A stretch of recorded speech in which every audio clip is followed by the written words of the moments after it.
Words appear. Richard Adams, U.S. Navy, 1971 to 1972. A barrel-chested man holds a cane. I have a great life, I really do. Photos show Richard smiling at two seated ladies, then shaking a young man's hand. Wearing sunglasses on his head, he rides a subway car above ground. To see my granddaughter, I take the trolley to North Station, and then I take a train there to Lowell. Standing, Richard looks out the window.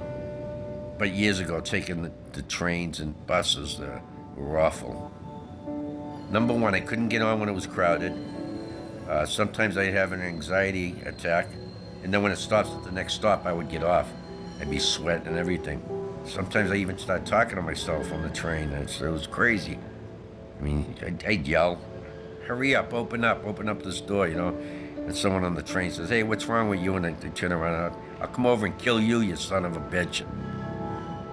You know, so I don't do that no more. I can converse with people better. I can talk to people. I don't have to make believe I'm someone that I'm not, you know? I'm just Richie Adams, you know, recovering alcoholic and addict, Vietnam vet, you know, who, you know, already went to hell and come back, you know? Richard exhales cigarette smoke. In a small living room with dingy walls, he sits in a blanket-covered chair beside a cluttered yellow table. I was just so messed up. I was just so messed up. You know, I know the booze and drugs does that to people, but when I was doing it, it was like, I really don't care what others think. I don't care about what my family thinks. Richard's sleeveless shirt reveals tattoos on his arms as he stubs out his cigarette. He wears thick rings on his right hand. The pain inside, it just tears at you.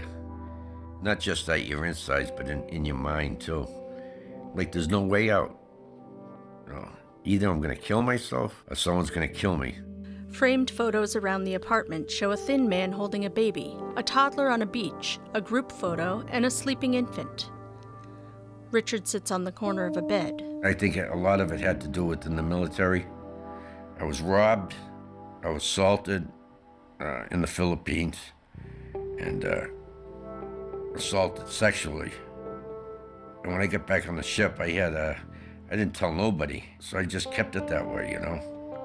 And that really kind of screwed my head up, you know? Because I became a very angry guy. I mean, I'd get in fights, I'd go into a bar room, you know, hit a guy with a bottle over the head if he looked at me wrong, you know, I'm serious. Smoke spirals from a cigarette in Richard's left hand. And I heard about this shelter, VA shelter down in Boston. And I went there. On a sidewalk, people in traffic rush past Richard in a blur. First I said, you know, what's PTSD? And he says, post-traumatic stress disorder. I said, sounds like something I could have. On a street corner, people's shadows grow along the pavement as they pass by. Richard crosses a street carrying a paper cup with a lid. It was healing for me, talking to my counselor, because I thought I did something wrong.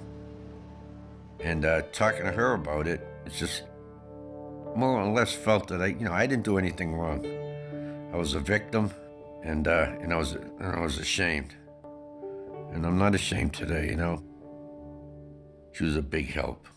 In front of a store, Richard gestures to a man in a black baseball cap. The heavyset man looks up at Richard from a wheelchair.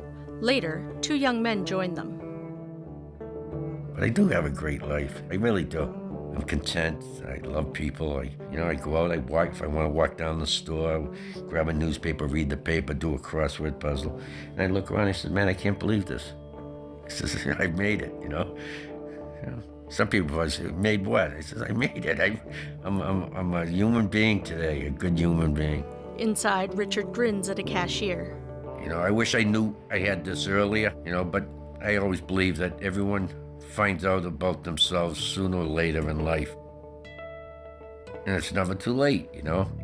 Wrinkles crease the corners of Richard's eyes as he gives a beaming smile. Logos appear: About Face, National Center for PTSD, and the U.S. Department of Veterans Affairs.